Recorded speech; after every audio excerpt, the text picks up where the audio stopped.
consideration a Cordilleran perspective. Pag-uusapan natin, meron na nga ba tayong dynasty? Papayag ba tayo magkaroon ng dynasty? So our guests for tonight, umpisahan na natin. We have 3 guests. We have Attorney Jose Adrian Bonifacio, Joanna Carino, and Karine Bangsoy. Unahin po natin ang ating attorney in the house, Jose Adrian Bonifacio. In a legal sense, ano po ba ang ibig sabihin ng political dynasty? Okay, thank you ma'am for the question. If you will ask me legally or constitutionally what is a political dynasty, my direct answer, up to now, we do not have any legal or constitutional definition of political dynasty. If you can allow me briefly to give some context to explain this. So sir, wala tayong klarong definition. Yes. Pero we can contextualize this. Yung maiintindihan po ng ng ating mga tagapanood. I will try my best. Sige sir, go ahead. Now, we have the Constitution, the 1987 Philippine Constitution, which of course is considered as our basic, fundamental, and supreme law. Sa atin pong Constitution, in part, it will define the structure and organization of our government, both as to the national and local level, and of course, allocate different governmental powers like executive, legislative, and judicial power. Now, as designed, the 1987 Philippine Constitution, meron po tayong tinatawag na self-executing and non-self-executing provisions of the Constitution. Pag self-executing, sapat na po yung Constitution. You do not need an enabling law or further legislation. Ang magandang example po dito, Article 3 of the 1987 Philippine Constitution, which we call as the Bill of Rights. Ito po yung mga karapatang pantao, political and civil rights. So kahit wala na pong batas that will further define these constitutional rights, it is good as law, immediately executory. It can be invoked by anyone. Now, meron din po tayong non-self-executing provisions of the Constitution. Ito po, nangangailangan pa ng further legislation. So a good example will be Article 2 of the 1987 Philippine Constitution, Declaration of State Principles and Policies. So the provisions that we can see here, they are considered as legal frameworks or guides for further legislation. So sangguni sila ng ating mambabatas kung ano yung mga batas na ipapasa nila. Interestingly, we are talking about political dynasties. We can see Section 26, Article 2 Ito na ba yung of exciting the part? 1987 Philippine Constitution. Yes po. Ano po ang nakasaad sa Section 26, Article 2 of the 1987 Philippine Constitution? It is stated there that the state shall guarantee equal access or opportunity for public service and prohibit political dynasty as may be provided by law. Prohibit political dynasties as may be provided by law. Makikita nyo po, walang definition. So dito ang po political nagkakaroon ng dynasties. parang confusion. Yes. Because it's in the Constitution but it is not defined. Yes. And there's a mandate to our lawmakers, our Congress, to properly define political dynasties. And interestingly, we have the 1987 Philippine Constitution for more than 30 years now. Meron na bang batas defining political dynasties? Wala pa po rin. up to now. So Kailangan that is the siguro problem natin now. malaman kung sino ang ating mga tagagawa ng batas. Kaya hanggang ngayon, wala pa tayong definition. Kasi po, itong Section 26, Article 2 of the 1987 Philippine Constitution, ito po ay magandang halimbawa ng self-executing provision of the Constitution. Kailangan pa po ng batas that will define what are political dynasties. Ano yung mga elemento, characteristics ng isang political dynasty? That will come from Congress through legislation. But up to now, Wala we pa do not rin. have a law. At wala pa rin tayong definition. Kaya naman po pala nagkakagulo-gulo tayo ngayon sa usapan ng dynasty. And of course, Attorney Bonifacio is from the Bonifacio, Dines, and Donato Law Office here in Baguio. Kasamahan ko rin po siya sa aming alma mater, SLU, Louis Chans po kami. So welcome to the show, Attorney. Thank you. Ngayon naman po, let's go to our esteemed guest. I'm very, very honored to have Ms. Joanna Carino. She is the 2019 Guangzhou Prize for Human Rights Award, and she is also an IP activist. Magandang araw po, Madam, and welcome to The Breaking Point. Good evening, Malen, and it's good to be here Yes. to help in the discussion of this very interesting topic on political dynasty. Let's go to our region, the Cordilleras. Now, in your perspective as an IP activist and human rights advocate, in your perspective, ano nga po ba ang political dynasty? And do we have it here in the Cordillera? While there may not be, as of yet, an enabling law, although it's in the Constitution, wala pang enabling law, I think, for the ordinary citizen, we have a common understanding of political dynasties. We refer to rich and powerful political families that hold political power through a long period of time. Kailangan And ba also- palaging magkasama ang rich and powerful? Hindi pwedeng think- powerful lang? Hindi No, I pwedeng think it rich lang? follows, because you need economic, especially in the Philippines. We know that to win electoral seats, more and more money and resources is really a major factor in your victory. And therefore, to put yourself into position, that already means that you must have really resources to do so. Mhm. And then, when you are already in power, by the very term, so kaya I use rich and powerful political families, no, that hold positions. It may be at the local level, going to Congress and to Senate. They may later on from a local level go to a higher position. And basically, these are families or clans, political families and clans. In other words, like a father and a son, or siblings, or a husband and a wife and their children. All May- together, sabay-sabay in Yes, power. may be in power. Of course, the perfect example of this is, of course, our sitting president, Ferdinand Bongbong Marcos Jr., who, of course, comes from the very powerful and rich political family, the Marcoses, who has a stronghold in Ilocos. So, nandito po ang clan ng ating mahal na presidente, and they're still reigning power in Ilocos.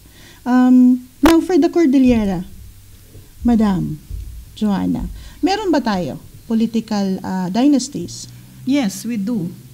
And I think this is already also documented. No, it's not. It's no secret. Yeah, it's no secret. For instance, in Apayao Province, which is the northernmost province of the Cordillera, we have the Bulot family, and like Elias Bulot Sr., who was governor for a long time, and then after that he died. Now his son is governor. His daughter is congresswoman. The other sibling is vice governor. So ito na po yung clans, yung iba-ibang Yes. parte ng pamilya, Yeah, malayo o talaga. malapit man na magkamag-anak. Pero ito malapit talagang magkamag-anak, kasi from the father to the son and the daughters, they are the ones now, they really have controlled politics in Apayao Province for decades already. And it is so difficult for anybody to go against them. Aside from Apayao, do we still have any political dynasties? Yes, Abra province is also one province where there are political dynasties. And we speak specifically of the Valera and Bernos families. No? So These two clans have had clashes and have taken also stronghold of the province Yes. over the last few decades. yes, yes. And that's why you said that have had clashes, because actually that is one, I think that is also a very possible result of political dynasties, that if the conflict among political dynasties intensifies as it has done in Abra. For many years, di ba, Abra has been a hotspot for Still is. elections because also of the feuding families, Yes. especially when they are feuding over the top posts, no, like precisely governorship, Congress, the Congress position. So talagang nagbabangayan talaga ang Bernos and Valera families for so long already. And the funny thing is there's even intermarriage actually, between these families. Mhm. Pero yun nga, I mean, this feud has been going on for such a long time. And since they are very powerful families, that is one of the negative effects of dynasties, is that practically no one can go against them. No one will dare. Yeah, no one will dare.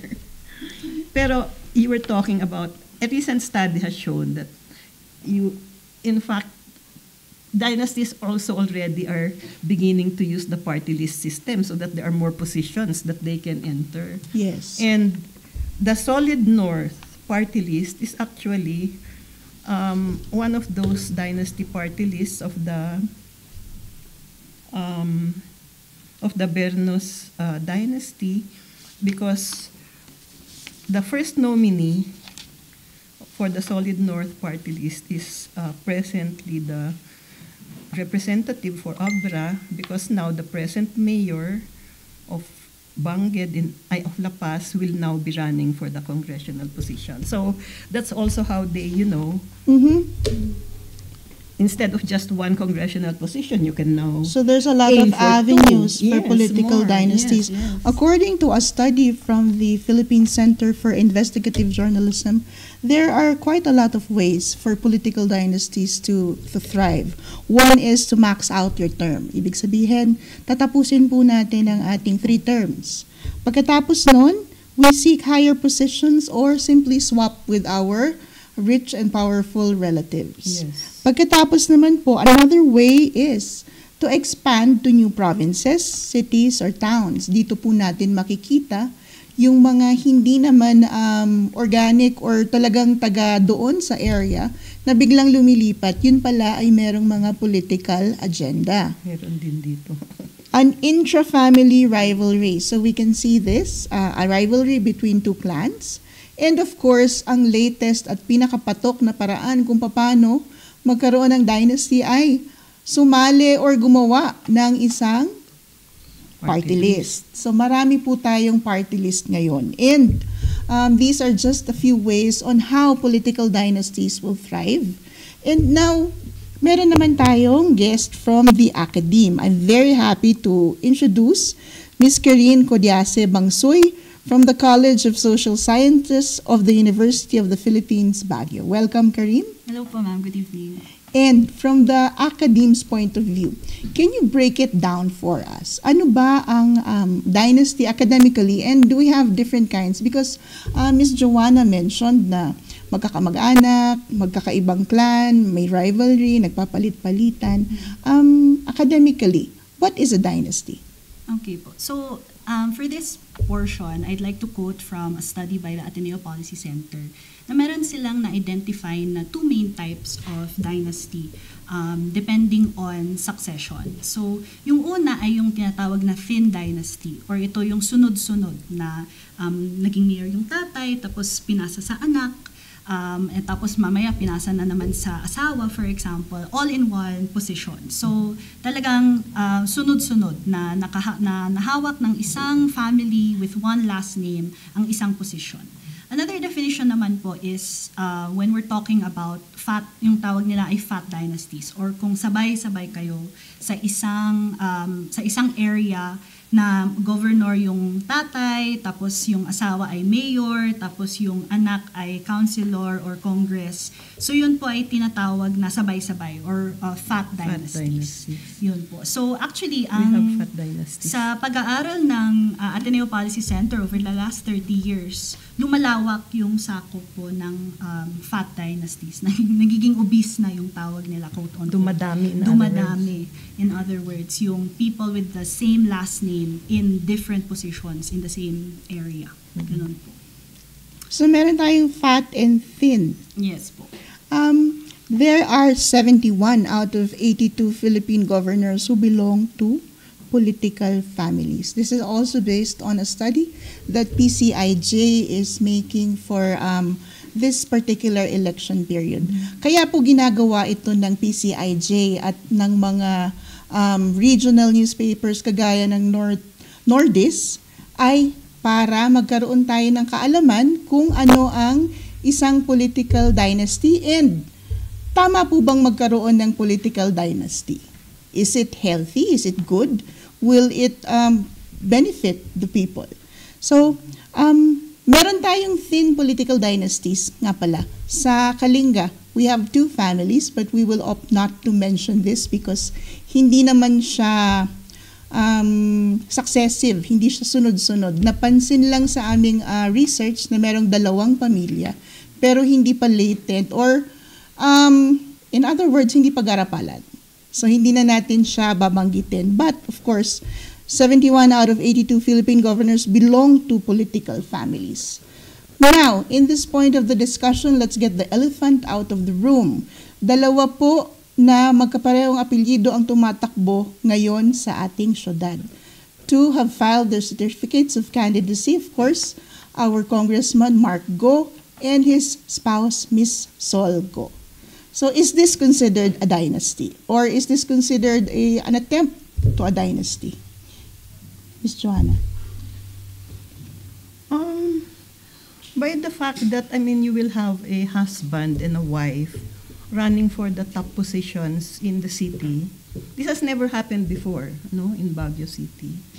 And I, as a long-time Baguio resident, I really do not like it, kasi, of course, if they're going to win and they will control mayorship and Congress, of course, that will be a dynasty. I think that will be a dynasty. And then you were mentioning that so many already, 113 out of 149 Philippine cities are ruled by dynasties. I do not like Baguio to be later on counted among all of the cities that will be ruled by dynasties. If by any chance both of the Go's win, will this now be considered a dynasty, Karin? Yes, I think so. Just by the plain definition na sabay-sabay kayo, na yung asawa ay mayor and yung si Miss Solgo ay magiging Congress, it really does fit that definition, even though they have no prior history of doing so, although of course si Congressman Mark Go is the current incumbent. So, that is actually one of yung nabanggit po kanina, yung mga factors on how to continue a dynasty for survivability. So kung napansin po natin, si Congressman Mark Go ay incumbent, ang gagawin lang po niya ay mag-step down, quote-unquote, to the mayoral position. Tapos, pero ang Congress ay mapupunot pa rin ng isang Go, yung asawa niya. So, by that definition po na may political survivability involved, dynasty po talaga sila. Mukhang yes na yes talaga at pasok sa emerging political dynasties if and when both Mark and Sol Go wins. Again, we extend the invitation for both our congressman and of course Mrs. Sol Go to guest in the Breaking Point at libre po at open ang Breaking Point for you. And now, Attorney Bonifacio, politically, legally, since wala tayong definition, do you consider that the political dynasties or the emerging political dynasties here in Baguio ay pasok talaga sa definition? And do you think it's good for us? Well, as I said a while ago, there's no legal definition, but we can characterize what are political dynasties. And I agree with my co-guest here in defining what are political dynasties. So you have same family members simultaneously or contemporaneously holding public positions. By that definition, hypothetically, yung sinasabi nating politiko kanina ay mananalo. It will fit the definition of a political dynasty. Interesting numbers dito sa Pilipinas, about 80% of our lawmakers belong to political dynasties. Same as true with our governors, 80% belong to political dynasties. 60% of our mayors here in the Philippines belong to political dynasties. So it's a question now to our voters here in Baguio City. Will we be part of the statistics wherein our local leaders belong to political dynasties? And as one who was born and raised here in Baguio City, I definitely object to the possibility that Baguio City will be considered as a domain of political dynasties. Meron tayong isang senador na nagsabi na nagkataon lang naman na nagkasabay-sabay sila na naglingkod sa gobyerno. So, do you think political dynasties are really help us in a way, or is it detrimental to our growth sa academe? Well, the evidence on that po actually differs from sa Luzon and outside of Luzon. Mhm. So meron po talagang links between the presence of political dynasties and underdevelopment or poverty. But these are, kumbaga, mas malala yung effect sa labas ng Luzon. Sa loob naman ng Luzon, well, generally, yung nakikita natin is talagang kung matagal ka na sa posisyon, okay, meron talagang pag-breakdown ng mga checks and balances. At doon na talaga nagkakaroon ng conflict of interest. Padagdag lang po sa stat, doon ayon sa Ateneo Policy Center, yung karamihan ng mga businesses na owned ng mga politiko ay construction. So doon pala yung alam natin na napakaraming opportunities for corruption in infrastructure. Yes. At ito karamihan yung pinapagawa ng mga local politicians pagpapalapit ng eleksyon, and this is supposedly yung evidence nila ng pag-unlad, etc. etc. At ito ang pangkuha nila ng votes. However, in the long term, we see that this is actually detrimental. Yung mga stats on development and poverty, talagang may tinatawag na low-level governance trap, yung sinasabi ng Ateneo Policy Center, na actually hindi pwedeng umunlad yung isang bayan kung patuloy na nandyan lang yung isang political dynasty. Nahihirapan po sila. Bakit? Kasi mas less yung incentive ng isang family na actually talagang paunlaran yung bayan nila na long term. Kasi hindi po yun nakakatulong sa kanila in the short run. Yun po. For Joanna, being an Ibaloy, and of course, your family is considered as one of the early settlers here in Baguio City. Do you think Baguio City is ready for an emerging dynasty? Because we have it in Abra, we have it in Apayao, there are few attempts in Kalinga. Now, Baguio is being tested. Nasa temperament ba ng ating mga kababayan dito sa Baguio ang ganitong klaseng sistema? Because we're known to be very docile. Oh no, I don't agree that we are very docile. Probably let's widen it, not only Baguio but the Cordillera. No, indigenous communities, let's say, siyempre history is forever on the move. Pero in indigenous communities, leadership at the local level is really based on merit or on your practice, what people see of you. And in fact, long ago, although it has changed radically, long ago, even the choice of barangay captain, for instance, even at the municipal mayor, the time of the EDSA People Power Revolution that we are also going to celebrate next week, people would still choose their leaders by consensus, no? But of course, those times have already changed because politics in the Philippines has really already changed drastically, and you really have the use already of so-called guns, goons, and gold. Especially gold, di ba? So we still have the 3 Gs. Yes, actually we still do, especially gold. Pero I think it's not only really the consensus building tradition of indigenous communities, but also Baguio as let's say as center of public opinion, and also hopefully as a human rights city. Parang it does not sit well with us that you will have a family or a couple monopolizing power. You know, I mean, But these are all attempts at a monopoly. Correct? Kasi hindi pa sila nananalo. Nagkaroon lang, it's just very shocking that this has happened because it's the first time that it happened.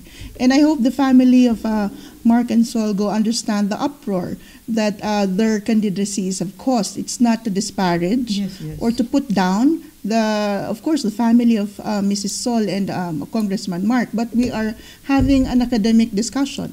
So, sa tingin nyo ba we're ready for it? sa tingin ko, many citizens of Baguio are not ready and do not like that we will have a dynasty. Really. Why do you think it happened in Abra and Apayao? Is it a difference in temperaments? Is it a difference in wala ba talagang ibang leaders na tumatakbo, or hinayaan na lang na manalo ang pare-parehong mga tao over the years? Kasi wala namang level playing field di ba? It's really, tingin ko, it's really the rich and powerful who can put themselves into position. Dahil And sila ang nandun. sila na yung andun, sila din yung have the resources to continue. Mhm. Because we cannot naman deny that elections ngayon, there is so much vote buying, there is so much influence peddling, there is so much patronage. We cannot deny that elections in the Philippines are like that. Ngayon, why in Abra and Apayao? It has happened earlier. But there is really a trend, no? There is a trend in the Philippines that more and more dynasties are coming into power. And that's why your explanation earlier, that's why there is no enabling law passed by Congress. Because Congress itself is controlled by dynasties. So why are they ever going to pass an enabling law which will limit their Kung their ang position? Kongreso mismo ay walang batas para dito, paano susunod ang ating mga local government units? No, and why can we expect this type of Congress? You had the statistics earlier that the people in Congress are, what did you say, 80% from dynasties? 80%. Or something like that. So do we expect dynasties to be making a law that will clip their power? Parang it's so difficult. That's why I think there is still a long way to go to reform sana Philippine politics. So much is wrong with Philippine politics, but of course we always have to start or continue and try to change actually, the present nature of Philippine politics. Sa ating election ngayon, we have a lot of people gunning for City Council, 38. We have 2 for Vice Mayor. We have 7 and 6 for Congress and Mayor. Do you think the playing field is now equal? Nabigyan ba ng equal opportunity lahat? Karin or attorney? Well, here in Baguio City, I think represented yung mga sectors. Mhm. Yeah, I would say very level. Very level. Yes. So it's Here in up to Baguio our City. voting public on That's who to true. choose. One way to defeat political dynasties is to voters' knowledge and empowerment. Or So, one way to stop an emerging dynasty is through our voters. Yeah. So voters' education is really very important. Have we been successful in voter turnout and of course choices in Baguio City over the years? Do you think that we've chosen the right people?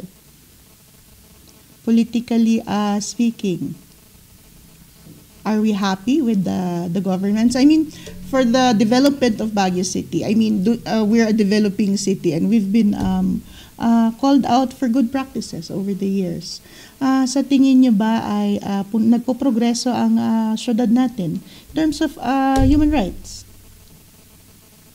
Baguio now is being praised, no? Yes. As a model city for human rights. And of course, for activists, we are happy that the Human Rights Defenders Protection Ordinance has been passed last December. I mean, human rights defenders like our organizations have been lobbying for this for a long time, and also the city passed a resolution to the effect that Baguio has declared itself as an inclusive human rights city. But a declaration does not a human rights city make. I mean, I think problems such as red tagging and terrorist labeling and, activists being charged with financing terrorism. Very recently, one of our colleagues, Mike Cabangon, was so charged again. So, I mean, there are still problems like this in Baguio City.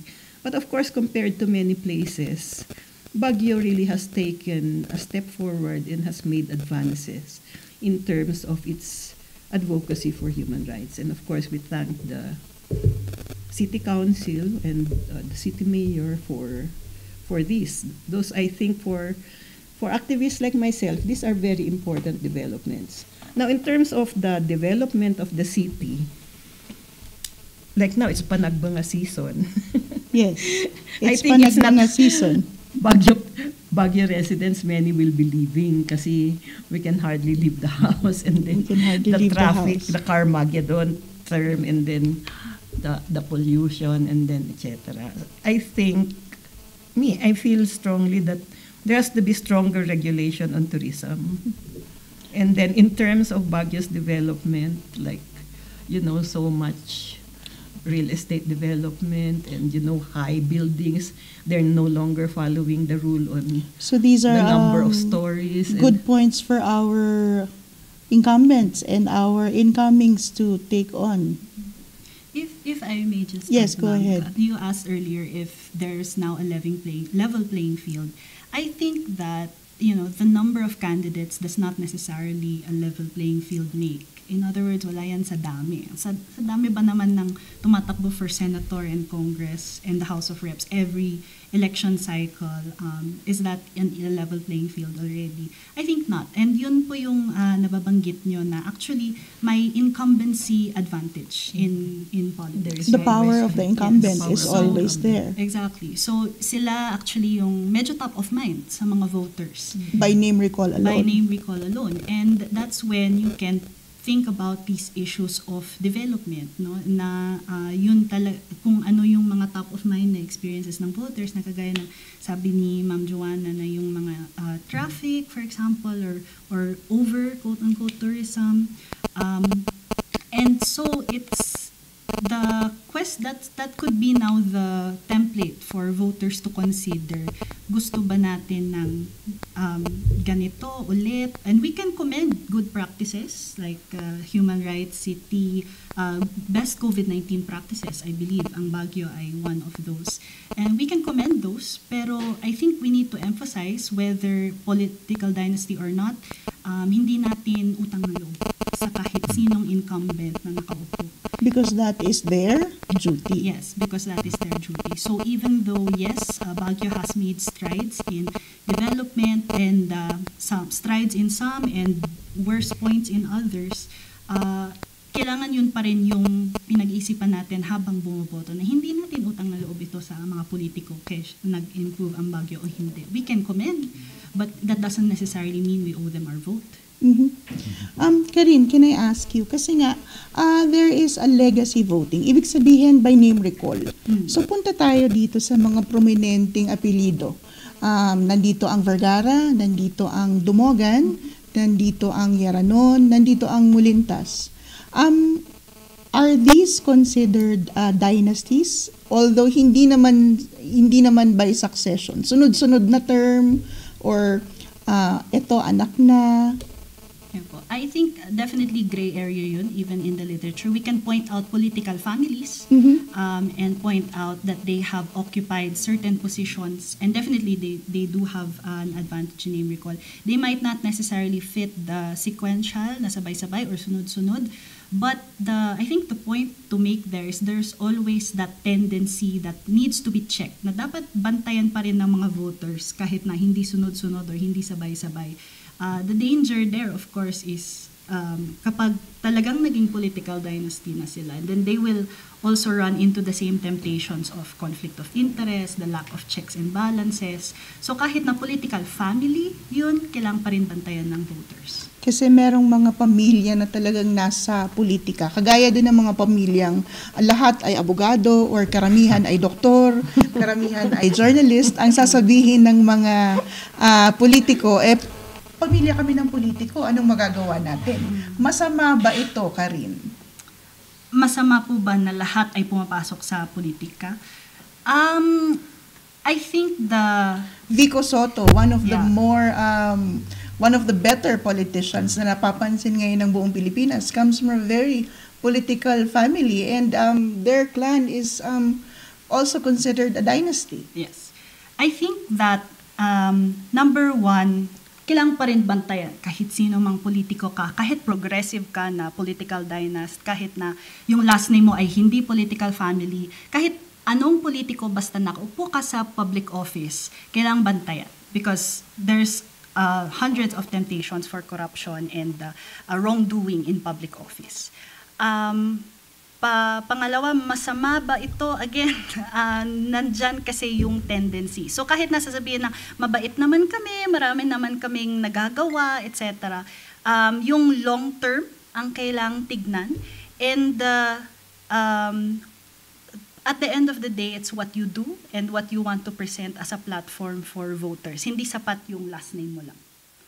In other words. Which I think Vico has done, na meron talaga siyang plataforma. Oh yes, he has done a lot, and it's got us into thinking if he is the better Soto out of all of them. Ngayon, legally, attorney, meron bang magagawa ang mga tao pag ganito na ang nangyayari? What are the legal measures, or what is there something to be done? Para dito sa definition ng ating dynasties, how will we get Congress to do this?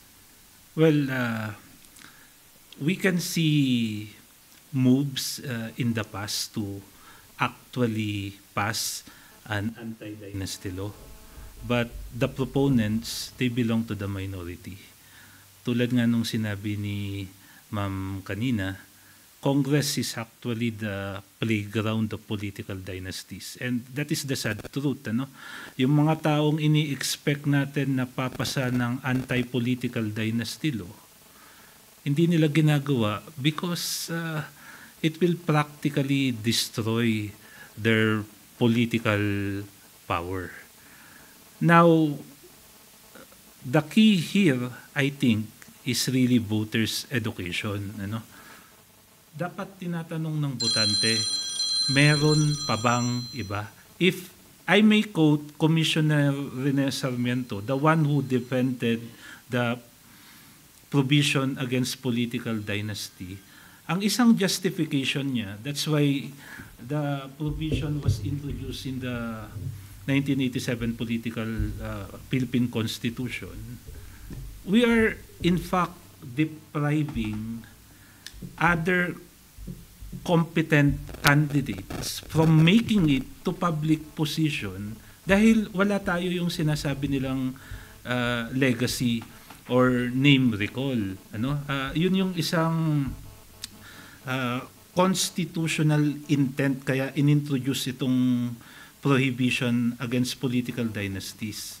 Madami competent na pwedeng manilbihan, but they're being discouraged kasi alam nila yung chance nila napaka liit to win, particularly against those established politicians already belonging to a political dynasty. So voters' education, paulit-ulit nating tatanungin dapat, meron pa bang iba? And sagot, meron. Hindi lang natin sila pinapansin. Meron pang mas competent definitely. Marami pa. Marami pa. Joanna, sa tingin mo ba, educated na ang voters natin sa Baguio? Are we in that level of maturity that we scrutinize, we compare and contrast, and don't rely on name recall? I think voters' education is really, really a continuing need, even here in Baguio. I think, even the COMELEC has admitted that, yun nga, yung rampant vote buying, sa tingin ko, here in Baguio, alam naman natin yan di ba? And then, kung nabili yung boto mo, posibleng may utang na loob na or whatever, ganyan. So, I think that voters' education really has to continue and even has to be leveled up sana so that the voters can discern. Hindi lang local elections We're talking about local elections, but also in terms, for instance, of the party lists na ang dami-dami ng dynasty party lists and etc. ganyan. In terms of Congress, those people running for Congress. In terms of those people running for Senate. No, I'm saying this because actually I'm also a member. I am also with the Makabayan Coalition. Yes. And for instance, this time we are trying to field a slate na hindi talaga kilala except for syempre yung party list people who came from Congress. So it's an uphill battle talaga. Pero for those without the name recall. Halimbawa, manggagawa, magsasaka, mangingisda, etc. na hindi naman kilala. Pero just to really, try somewhere, push it further, pero marami pa talaga, voters' education and a campaign for the politics of change or new politics really has to be. Kasi yung sinasabi niyo, attorney, that the minority has been filing bills to enable the anti-dynasty law. Bayan muna has been filing that bill in Congress na talagang yung anti-dynasty law gawin na natin pero hindi nga. Many bills have already been passed in Congress pero hindi nga pumapasa because you're really up against the dynasties. But of course, these party lists, marginalized na nga. The party list system has already been so hijacked by the rich and powerful that those that are representing the marginalized and underrepresented, talagang nawawalan na sila ng espasyo, but still persisting in trying to pass an anti-dynasty law to enable that constitutional provision to pass reforming the party list system para hindi naman ma-hijack yan ng mga dynasties, etc. For the longest time, the party list system has been used and abused by a lot of our political dynasties. Pati ang mga grupo na hindi naman talaga legitimate use this as a stepping stone. Yes, kumbaga, mas madali na kasi to their political careers. Kaya ngayon sa ating party list system, ang dami-daming mga kamag-anak incorporated na ang hirap i-identify. That's why a lot of organizations are trying so hard to unearth these names and to expose kung kasama nga sa political dynasties. Sige po, magbabasa tayo ng konting comments. We have Christian Villarreal, Attorney Jose Adrian Bonifacio, bravo. Let us not allow the Go dynasty in the city of Baguio. There would be no validation between the mayor's office and the Congress. Once this is done, that definitely equates to corruption. Okay. Christian Villarreal. Hello, sir. Kamusta po kayo? And we have Miss Ben Garcia saying hi to the panel. Now, ang assumption po, kapag nanalo ang itong dalawang mag-asawa, magkakaroon ng instant corruption. Are we jumping the gun or masyado lang tayong negative? Ano sa tingin ninyo? Or do we have enough bad experiences in the Philippines to think that way. Kasi a lot of people say, hindi naman ganyan. Kailangan lang may isang go na pumasok. That's why they filed at the same time. So ganito ang nagiging reasoning ng iba't ibang grupo. So if and when they do win at the same time, will it tantamount to instant chaos between the mayor's office and the congressman's office? What do you think? I think po, definitely we can give them the benefit of the doubt. But the situation stands that with the way these two offices are set up, there will always be that tendency. And I think it's dangerous to risk it. Mhm. I'm sure they are good people and they may have good intentions, pero the power of a mayor's office, especially in a city like Baguio, coupled with the Congress position, which brings home local pork with the way that the Congress is now to the city, and the mayor's office, which has a lot of discretionary power. The combination of those two offices, which hold a lot of the power of money, public money in the city of Baguio, is, I would say, very dangerous. Kahit sino man ang nakaupo, even if it's not go and go, if it's another name and another name, kung mag-asawa sila, pero kung dynasty sila, na hawak nila ang Congress and city mayor, that's still dangerous because of the institutional structures in place. Kung ano ang meron na pwedeng gawin yung opisina na yun, kung pinag-combine mo yung dalawa under one dynasty, I think delikado pa rin yun. So it's too dangerous to risk, Yes. in your opinion. Yes. Legally, pag nandyan na yung dalawang go, kung sakali, are there any measures that the citizenry can still do kapag they are in power? Well, we have mechanisms in place under the Constitution and Local Government Code. You have recall elections, for instance, by reason of loss of trust and confidence. So ganun na ang ating yun ang mga magiging legal level pag solutions. yun na. Hypothetically, if there will Hypothetically. be loss of trust And and confidence. confidence. But that's a long shot. Definitely. That's a yes. long shot. So kapag kung sakali man na magkaroon ng dalawang mag-asawa in power, I think it will be a start of a dynasty. We shouldn't allow it to happen. We shouldn't allow it to happen in the first place. Yes. But of course, they will surmise that they only intend to have one go in power, and it's just for assurance na dalawa ang tumakbo. And of course, dalawa silang gustong magsilbi. That is the premise that our Congressman and Mrs. Solgo has. But of course, ang hirap kasi na hayaan natin ng ganito. And it's the first time it happens. That's why there's an uproar. Is that right? Tama ba? Ang ating uproar, actually it's not an uproar na naiinis na yung mga tao dahil dalawa nga yung nandyan. May mga natutuwa syempre because the Go family has their own set of supporters. At Congressman Mark Go has of course successfully finishing his term in Congress, and we're grateful for all the benefits that Baguio City has reaped throughout his term. Pero nga ang danger nito ay baka maging abra at apayaw tayo. Tama ba, Miss Joanna? Baguio naman. Is Baguio capable of becoming that? Or Ang is hirap this the naman worst kasi, case you see, scenario? That's the worst case scenario. Kasi at least kahit papaano the citizenry of Baguio naman, I think, yung may isang level nga ng,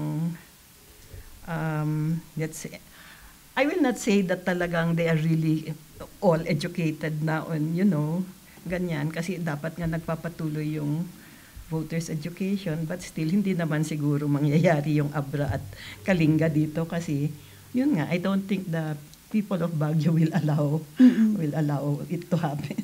Sana. Hopefully. Hopefully. Now, what can be done in the provinces of Apayao and Abra? Do you think? Pwede pa bang ma-reverse ito or mag-aantay na lang tayo?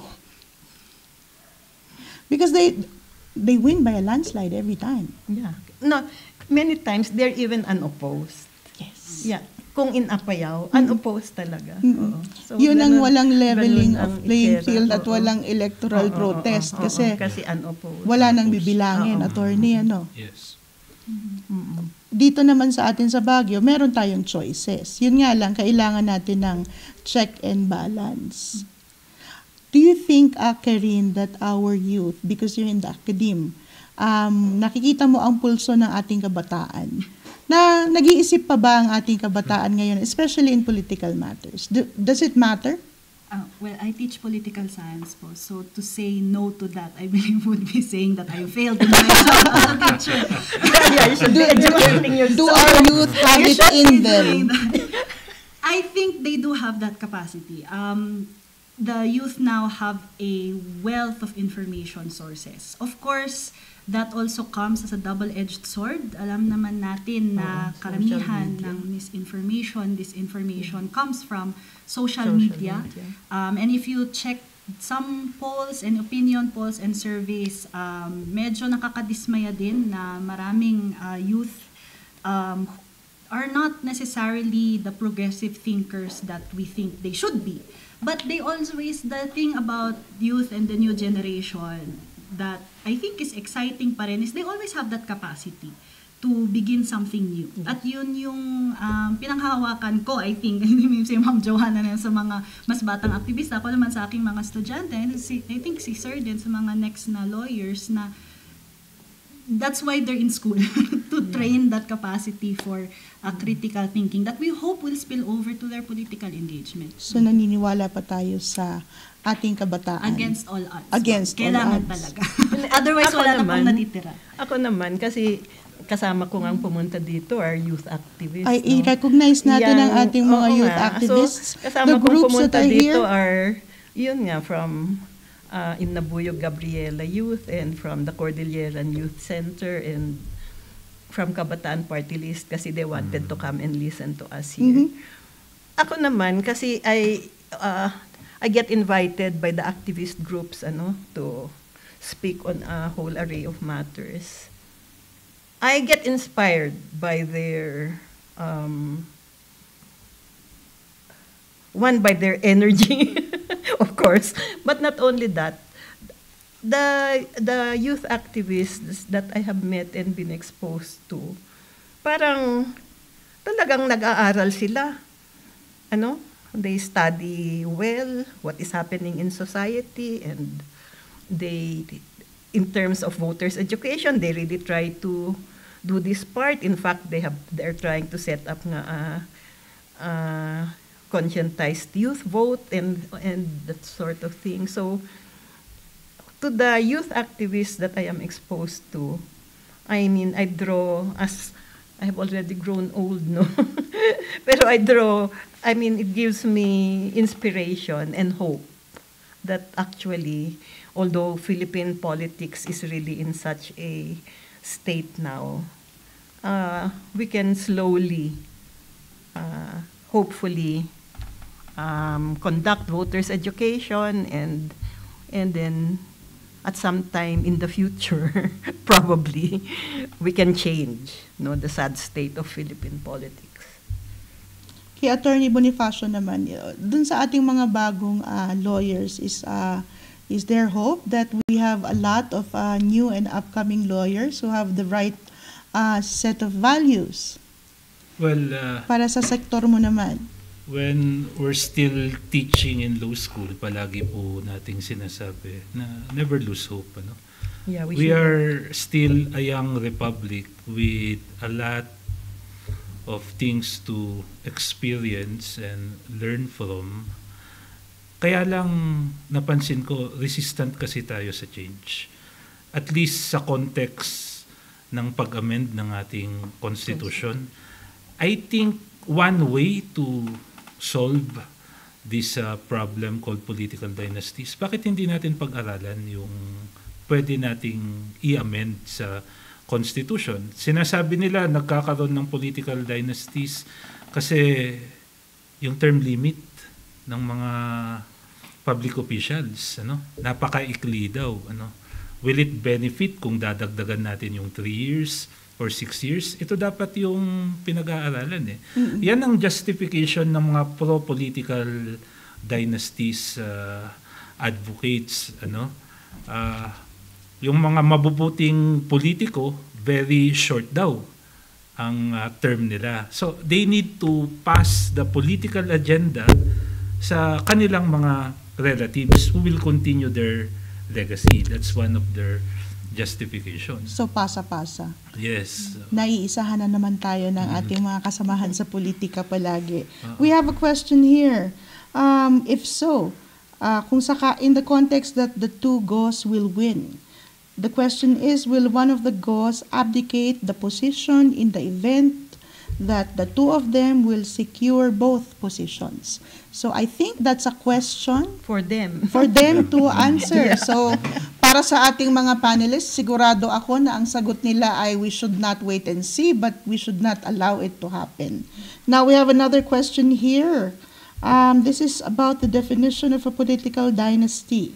Considered ba na political dynasty din ang magkakasunod-sunod na tumatakbo sa konsihal natin? For example, Yaranon Sr., we're talking about the late Braulio Yaranon and Lilia Yaranon. Now yung anak niya ang current and is running for vice mayor.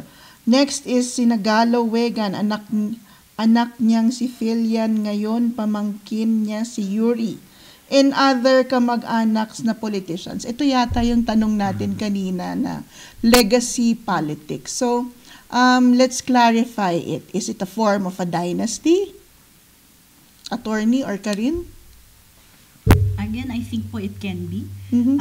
especially if talagang may pagkakasunod-sunod and the line of succession is clear. Nasa thin dynasty Yes, yun. more or less. Kasi Mhm. kung parehong position, tapos inoccupy ng same family member. So if we're just going off that definition, then definitely they are Mm-mm. political dynasties. Do you think it's a bad thing, particularly, Miss Joanna? Ito, we're talking about yung succession ng mga prominenteng pamilya. For example, ang kanyang example dito ay Yaranon tsaka Wegan. Dahil nga prominente, magkakasunod. Do you think that it's a bad thing in particular? I am against political dynasties Mm-hmm. in principle, no? So, and then that has been discussed Yes. already. So, I mean, ganyan, I'm against political dynasties on principle. All right, I hope that answers your question. But of course, hindi magkakasabay na tumakbo at nanalo itong dalawang particular na apelidong nabanggit natin. And of course, we just guested Councilor Maylene Yaranon. Kamusta po kayo, Madam? And we are also about to guest Mr. Yuri Wegan. So, you have the platform to answer and to clarify this. Marami pong nagtatanong sa atin. All right. Rocky JCN, may comment siya. Dynasties strip others the opportunity to serve. So, no to dynasties. While Adolfo stated the Philippine Constitution, yung binanggit ni attorney kanina. Okay, no to political dynasties. My vote is for Makabayan. Yay! Natuwa si Miss Joanna doon. Natuwa ako doon. Natuwa tayo doon dahil advocate nga itong si Miss Joanna nito. Yes. Humahaba ang ating diskusyon, pero I would like to get your hindi naman closing insights, your insights on this topic, because it's a very sensitive topic and we have been stepping on the toes of people who we invite on the show. Hindi po tumitigil ang ating imbitasyon na pumunta kayo dito sa Breaking Point at pag-usapan natin ito ng harap-harapan. Attorney, your views on political dynasties and how it will affect Baguio, and of course, what we can do about it. Well, up to this point, Baguio City is really lucky. Coming here to the show, I read some research. May correlation yung poverty tsaka political dynasties. And I'm proud of Baguio City that we have educated voters. Sana hindi mangyari sa syudad natin ang experiences ng ibang probinsya, municipalities, na para bang alipin na sila sa political dynasties. Ito yung bagay na dapat ipaglaban natin sa Baguio City. The question as to we are ready to political dynasties, my point there, wag nating hayaan na magkaroon ng political dynasties sa Baguio City. With all due respect Yes. sa mga nabanggit na tumatakbong magkapamilya. It's just bad taste in the mouth It na leaves a magkaroon bad tayong taste political in the dynasty. Yeah. Maraming salamat, Attorney Karin. What do you think about this and how it will affect our youth? Political dynasties, the youth, and the pulse of the youth being from the academe. I definitely think again that the youth vote is very varied. You do have youth that are very involved in politics. You have youth that are first-time voters and they listen to their parents or they listen to their relatives. Yes. I think I would encourage the youth to find out for yourselves who your candidates are, what they want for the city, what do you want for the city, and does that jive with your vote or who you will vote for. And yung sa magagawa nila, actually, idagdag ko lang doon sa sinabi ni attorney kanina, na yung defense ng dynasties ay masyadong maikli ang term limit. Sa sinasabi po ng mga study ng UP-SIDS at Ateneo Policy Center, delikado yung pagtanggal naman ng term limit. Dahil dapat bundle yan ng polisiya. May term limit, tas may bawal ang political dynasty, tas may political party reform. Yun naman po yung pangatlo. So actually, ideally, kung mag-add ako ng mas academic na angle, ideal na meron tayong political parties, hindi families, na Yes. naglalaban-laban on the basis Yes. of policy. And I've seen that the youth have the capacity for that kung mag-organize ng political party na local dito sa city at sila ang mag-field ng candidates at kung yung mga prinsipyo at plataforma nila ay nagustuhan ng taong bayan, edi sila ang mahalal. And the continuance of their rule will not depend on their last names but on whether or not yung mga policies na tinutupad nila ay gusto talaga ng tao. In an ideal world. Yes po, and it can be Yes. done. It can be done. Yun po ay magiging sana alternative ng mga progressive candidates na tinitignan natin. Vico, for example, is already on his third term. Mhm. So after Yeah, him, after that. ano yung mangyayari, no? And he has done a good platform in Pasig. So perhaps one avenue for him na magtayo siya ng kanyang political party para hindi Soto to Soto, kundi Vico Soto at ang kanyang political party that has principles and a platform that can be looked at by people as something to vote for or against. So that's one way to continue a legacy rather than passing it on to another Yes, family member. Exactly. Hindi Soto to Soto, pero Soto sa kanyang partido that carries on the same principles. Okay. Yes. So with great power comes the great responsibility and the temptation to Yeah. continue power. So mahirap nang ma-addict sa power. Sinasabi nga nila, once you taste power, ang hirap umalis sa posisyon. There's a certain magic to it, and this is how our politicians are hooked. Some say they're hooked to service, some say they're hooked to power, and some may not admit it, but they are hooked on the high of being in control. Now for Joanna, being an IP activist and being a chronicler of our history here in Baguio, what do you think is the future of Baguio with this political landscape that we have? You're still hopeful that we will overcome this small challenge. I call it a challenge because it's a challenge to our voters. It's a look and see what we're going to do. Dahil naka-back up sa'yo ang ating kabataan, it's from the youth that you get your optimism. What do you think is in store for us? I agree with a lot of things that Karin has said. No, I mean, if you look at the political parties in the Philippines, halimbawa yung nagbabangga ang paksyon of Marcos and Duterte, wala nang ang unit team. And then, parang sasabihin tuloy ng Duterte na sila yung opposition. Pero syempre that is not the real opposition kasi they are just actually both factions, no? Dynasty factions na nagbabanggaan. So, what is the genuine opposition then kung ganyan? Yun nga, the genuine opposition basically will be groups, no? Like Makabayan, kasi as a political party, iba talaga yung programang hinahapag niya at yung mga kandidatong hinahapag niya na hindi talaga mula sa dynasty, kundi mula talaga sa karaniwang tao. Pero syempre, it's going to be an uphill battle. No? From the local level, of course, the local level is still within a wider framework of the national level. And yun nga, I think that politics in the Philippines really, yung party system, political party system, talagang naiba talaga yung mga plataforma. Hindi lamang iba yung pangalan, pero pare-pareho naman pala silang dynasty lahat. Hindi yung ganun, kundi yung magkakaiba, yung true political parties na magkakaiba talaga, who can offer talagang ibang mga programa sana sa bayan, sa Hindi mamamayan. moro-moro.